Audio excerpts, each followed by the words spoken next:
कहानी की शुरुआत होती है एक ग्रुप एक्सप्लोरर की टीम से जो साउथ अटलांटिक ओशन के बीच में होते हैं। उस शिप पर डेविड नाम का एक वेदर ऑफिसर था जो मौसम का हाल बताता है। वो लोग एक ऐसे आइलैंड की तरफ जा रहे थे जो समंदर के बीचों बीच मौजूद था। सरकार ने डेविड को वहां इसलिए भेजा था ताकि वो उस आइलैंड के बदलते मौसम का ऑब्जर्वेशन कर सके। डेविड को लगभग 1 साल तक वहां रुकना था मौसम का डेटा कलेक्ट करने के लिए। पूरा साल मौसम का डेटा कलेक्ट करने के बाद फिर उसे वापस लौट आना था। डेविड को साल भर का खाना और जरूरत का सारा सामान दे दिया गया था। कई दिन के सफर के बाद आखिरकार वो आइलैंड तक पहुंच गए। वो लोग बोट की मदद से उस आइलैंड पर उतरे। ये आइलैंड पूरी तरह से वीरान था, जहां एक परिंदा भी दिखाई नहीं दे रहा था। उस आइलैंड पर एक लाइट हाउस और एक छोटा सा घर था जहां डेविड को रहना था, क्योंकि इससे पहले भी एक रॉबर्ट नाम का वेदर ऑफिसर यहाँ रहता था, लेकिन अब उसकी ड्यूटी का वक्त खत्म हो चुका था। उसने 1 साल तक अकेले उस आइलैंड पर रहकर मौसम का डेटा कलेक्ट किया। अब उसकी जगह डेविड यहाँ पूरा साल मौसम का डेटा कलेक्ट करने के लिए रहेगा और वो पुराना ऑफिसर रॉबर्ट शिप के साथ वापस चला जाएगा। लेकिन जब पूरी टीम ने घर को विजिट किया तो वो हैरान रह गए, क्योंकि वहाँ किसी भी इंसान का नामो निशान नहीं था। कमरे के अंदर पुराने ऑफिसर का सारा सामान यहाँ वहाँ बिखरा पड़ा था। जिसके बाद कैप्टन और डेविड ने सोचा कि शायद लाइट हाउस में कोई हो सकता है। कैप्टन और डेविड बिना वक्त गंवाए लाइट हाउस की तरफ बढ़ते हैं और वो सब वहाँ एक अजीब नजारा देखते हैं। वो देखते हैं कि पूरा लाइट हाउस तेज और नुकीले लकड़ियों से घिरा हुआ था, जैसे किसी ने जानबूझकर उसे बंद कर दिया हो ताकि कोई भी अंदर न जा सके। जिसके बाद कैप्टन और डेविड ने लाइट हाउस का गेट कई बार नॉक किया, लेकिन अंदर से कोई रिस्पॉन्स नहीं मिला। आखिर में उन्होंने गेट को जोर से धक्का दिया और अंदर घुस गए। लाइट हाउस के अंदर उन्हें एक आदमी मिला जिसका नाम ग्रूनर था। जब उन्होंने ग्रूनर से पुराने वेदर ऑफिसर रॉबर्ट के बारे में पूछा तो उसने जवाब दिया कि वो तो मर गया है। वो समंदर की तरफ गया लेकिन दोबारा कभी लौटकर वापस नहीं आया। ग्रूनर की बातें सुनकर डेविड और कैप्टन दोनों चौंक गए। ये सब सुनने के बाद कैप्टन ने डेविड से कहा, अगर तुम अब भी चाहो तो हमारे साथ वापस चल सकते हो। लेकिन डेविड ने वापस जाने से इनकार कर दिया। डेविड ने सोचा अगर वो सरकार को उस आइलैंड का एक्यूरेट वेदर रिपोर्ट दे पाया तो उसे काफी मोटी रकम मिल सकती है। जिसके बाद कैप्टन ने उसे एक गन दी खुद की प्रोटेक्शन के लिए, और कैप्टन ने डेविड से कहा कि ये जगह मुझे सेफ नहीं दिखाई दे रही, अपना ख्याल रखना। इसके बाद उसे वहीं पर छोड़कर वो सब वापस चल दिए और अब ये दोबारा वापस 1 साल बाद आएंगे। कैप्टन के जाने के बाद डेविड ने घर को थोड़ा सेटल किया, रहने के काबिल बनाया। रात होने के बाद उसे ड्रॉर में एक डायरी मिली जो पुराने वेदर ऑफिसर रॉबर्ट की थी। उस डायरी में आइलैंड के बारे में बहुत कुछ लिखा था। डायरी में एक मिस्टीरियस क्रीचर के बारे में कुछ बातें लिखी गई थी, लेकिन सब कुछ साफ नहीं था। कुछ बातें अधूरी थी। डेविड हर लाइन को ध्यान से पढ़ता गया। उस डायरी में कुछ अजीब तरह के जानवरों के स्केचेस भी बने थे। डेविड को समझ नहीं आया उसने ऐसी पिक्चर्स क्यों बनाई थी। शायद वो अकेला था और टाइम पास के लिए ऐसा किया होगा। डायरी के एक पेज पर पुराने ऑफिसर के वाइफ की फोटो भी लगी थी। डेविड वह डायरी पढ़ते पढ़ते थक गया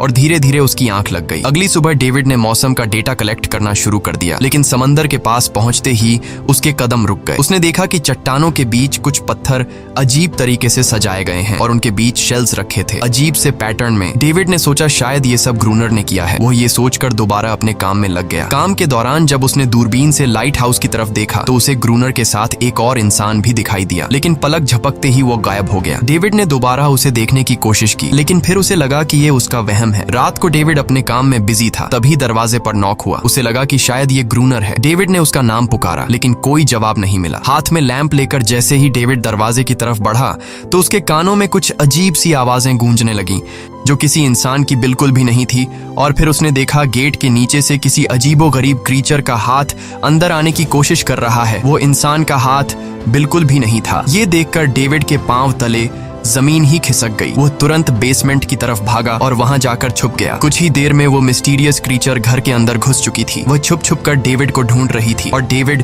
बेसमेंट के एक छोटे से दरार से उसे देखने लगा। डेविड की हलचल से उस क्रीचर ने डेविड को देख लिया, जिसके बाद वो क्रीचर डेविड को मारने के लिए तेजी से उसकी तरफ भागा और दरार से उसे पकड़ने की कोशिश करने लगा। तो डेविड ने खुद को बचाने के लिए फौरन चाकू उठाकर उसकी आंख में दे मारा। वो क्रीचर चीख के भाग गई, लेकिन वो कभी भी वापस आ सकती थी। और डेविड के दिमाग में ये बात कंफर्म हो गई कि जो डायरी में क्रीचर के बारे में बात लिखी थी वह सच है। डर के मारे वो पूरी रात सो न सका। अगली सुबह जब डेविड घर से बाहर गया तो उसने रेत पर कुछ पैरों के निशान देखे जो किसी इंसान के बिल्कुल भी नहीं थे। वो निशान सीधे समंदर की तरफ जाकर खत्म हो गए थे। अब डेविड को सब समझ आ गया था कि क्यों ग्रूनर ने लाइट हाउस के चारों ओर नुकीली लकड़ियां लगाई हैं। अब डेविड जान गया कि अगर मैं इस घर में रहूंगा तो वो क्रीचर मुझे कभी भी मार सकते हैं। डर के मारे डेविड लाइट हाउस की तरफ दौड़ता है और ग्रूनर को चिल्लाकर कहता है, गेट गेट खोलो, मुझे अंदर आना है। लेकिन ग्रूनर उसे अंदर नहीं आने देता और कहता है तुझे शिप के साथ लौट जाना चाहिए था। डेविड निराश होकर वापस लौटता है क्योंकि क्रोनर उसे लाइट हाउस के करीब भी नहीं देखना चाहता था। वो उसके ऊपर पानी गिराकर उसे दूर जाने को कहता है। अब उसे खुद ही कुछ करना होगा। उसने घर की हर एक विंडो को लकड़ी से बंद कर दिया, चारों तरफ नुकीली लकड़ियों से घेरा बनाया और गेट के बाहर पुराने कागज और किताबें रखी। फिर उन पर तेल छिड़क दिया ताकि अगर वो क्रीचर वापस आए तो उसे आग से डराकर भगाया जा सके। लेकिन एक बात थी जो डेविड अब तक नहीं जानता था और ये बात उसे आज रात पता चलने वाली थी। खुशकिस्मती से उसे घर के अंदर एक पुराना बॉक्स मिला। उस बॉक्स में एक गन थी और बहुत सारी बुलेट्स। ये देखकर उसे जिंदा रहने की थोड़ी सी उम्मीद मिली। जैसे जैसे सूरज ढलने लगा, डेविड के दिल में डर बढ़ने लगा। कुछ ही देर में चारों तरफ रात का अंधेरा छा गया। डेविड गन हाथ में लिए घर के एक कोने में चुपचाप बैठा था। उसकी दिल की धड़कनें तेज थीं। तभी एक अजीब आवाज सुनाई दी और जब डेविड ने खिड़की से छुपकर समंदर की तरफ देखा तो जैसे उसके पैरों के नीचे से जमीन ही खिसक गई। उसने देखा कि सिर्फ एक नहीं बल्कि पानी में से कई सारी वही अजीबोगरीब क्रीचर्स उसकी तरफ बढ़ रही हैं। कुछ ही देर में वो सब इकट्ठा होकर कमरे का गेट तोड़ने की कोशिश करने लगे। डेविड ने तुरंत गोलियां चलानी शुरू की, जिनमें से कुछ क्रीचर्स गिरकर मर गए। डेविड को लगा कि गोली की आवाज सुनने के बाद वो डरकर भाग जाएंगे, लेकिन अपने साथियों को मरता हुआ देखकर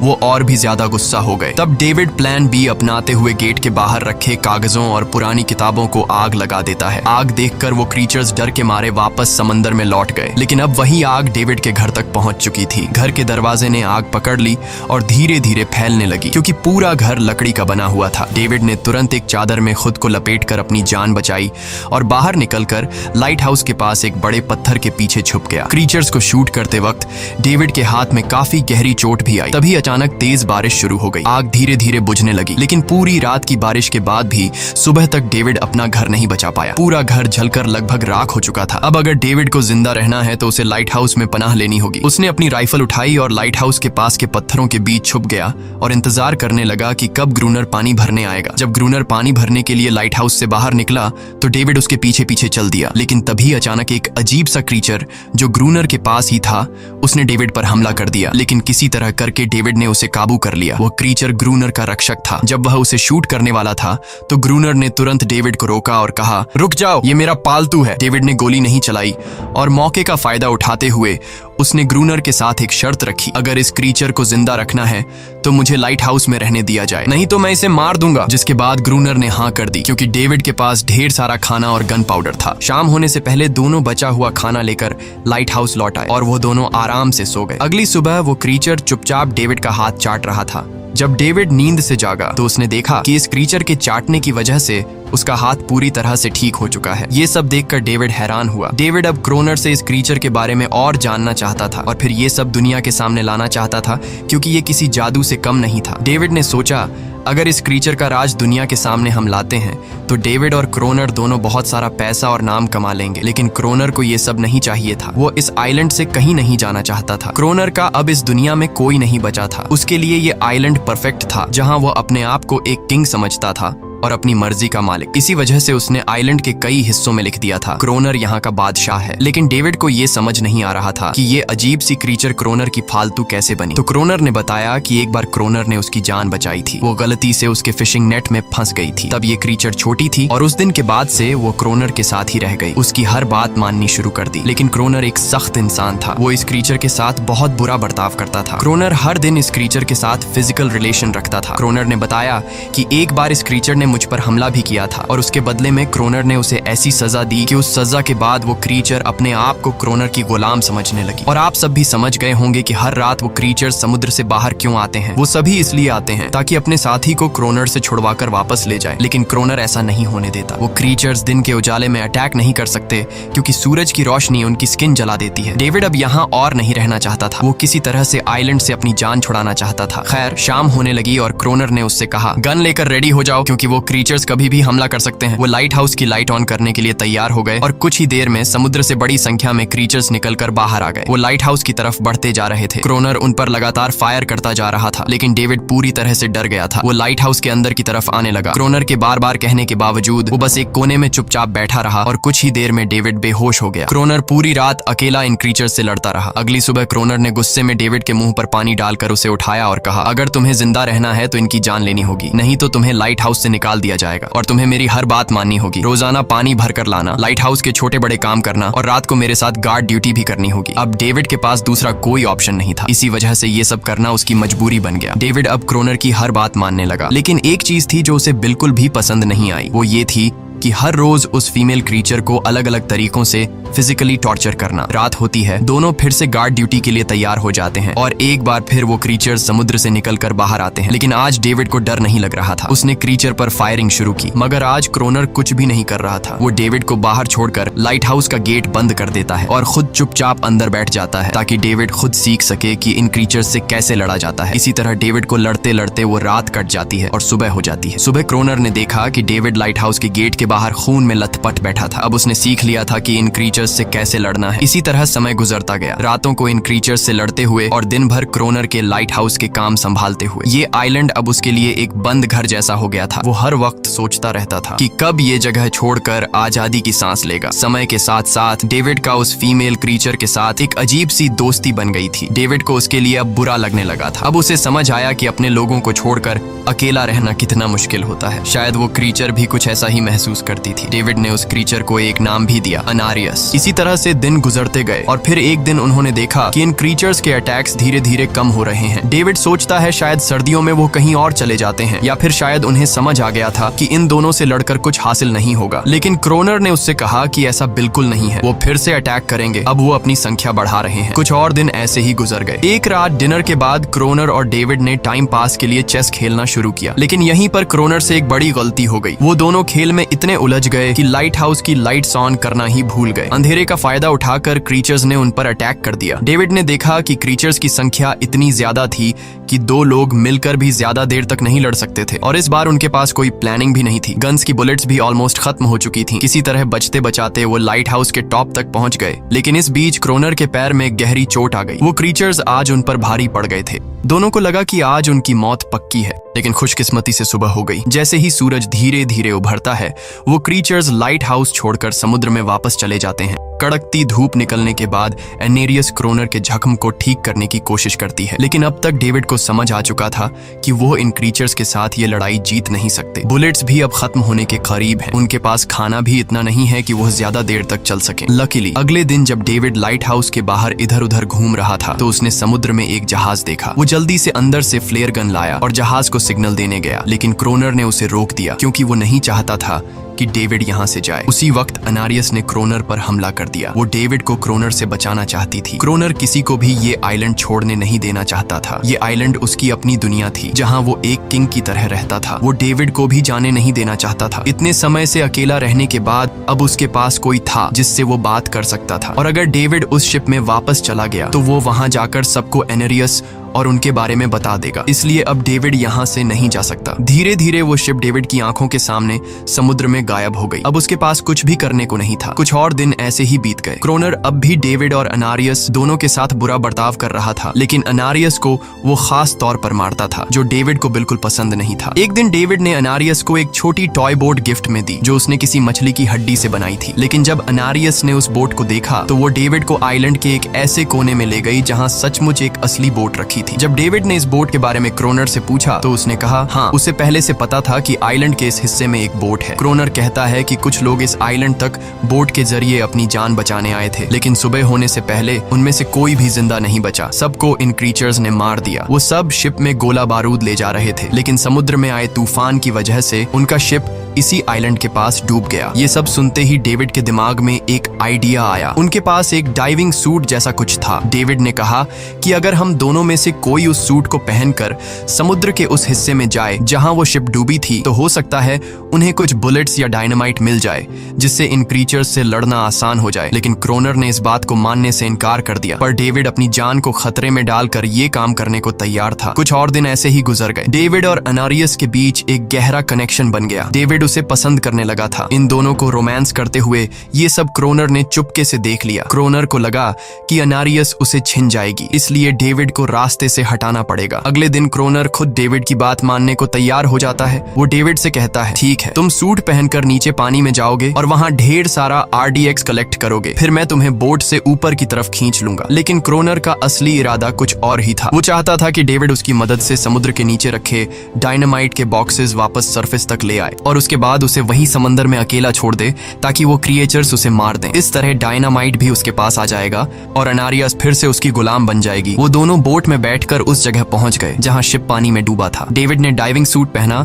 और समंदर के नीचे उतर गया। नीचे जाने के बाद डेविड ने देखा कि शिप पूरी तरह तबाह हो चुकी है, लेकिन उसकी किस्मत अच्छी थी कि उसे कुछ डायनामाइट के बॉक्स मिल गए। लेकिन तभी अचानक कुछ क्रिएचर उसके सामने आ गए। क्रिएचर्स को देखते ही डेविड घबरा गया और नीचे गिर पड़ा। वो डाइविंग सूट इतना भारी था कि वह हिल भी नहीं पा रहा था और डेविड क्रोनर को ऊपर सिग्नल भी नहीं भेज पाया। क्रोनर को लगा कि शायद वह क्रिएचर्स डेविड को मार चुके हैं, लेकिन असल में वो तो सिर्फ 2 छोटे बच्चे थे। डेविड ने जैसे तैसे करके अपना डाइविंग सूट वहीं छोड़ दिया और ऊपर सतह तक खुद को पहुंचाया। उन्हें वहां कुछ पुराने बॉक्स मिले जिनमें डायनामाइट था। इसके बाद यह दोनों काम पर लग गए। उन्होंने लाइट हाउस के आसपास 2 लेयर्स में डायनामाइट बिछा दिया ताकि जब अगला हमला हो तो वे मॉन्स्टर्स को एक ही बार में खत्म कर सकें। कुछ महीने बीत गए और बर्फबारी का मौसम आया, लेकिन एक बार फिर वो क्रिएचर्स गायब हो गए। अचानक से अटैक बंद हो चुके थे, जैसे क्रिएचर्स को खबर मिल गई हो कि उनके लिए जाल बिछाया गया है, इसीलिए अब वो अटैक नहीं कर रहे थे। क्रोनर को लगा कि शायद अनारियस ने उन क्रिएचर्स को खबरदार कर दिया है, जिसकी वजह से वो अनारियस पर जुल्म करने लगा, लेकिन डेविड ने उसे रोक लिया। आखिर में दोनों ने मिलकर एक नया प्लान बनाया, लाइट हाउस का मेन गेट खुला छोड़ने का, ताकि जैसे ही वो क्रिएचर्स पास आए डायनामाइट से उन सबको उड़ा दिया जाए। डेविड ने चालाकी से काम लेते हुए अनारियस को लाइट हाउस के टॉप पर चीखने को कहा। एनरिस की आवाज सुनते ही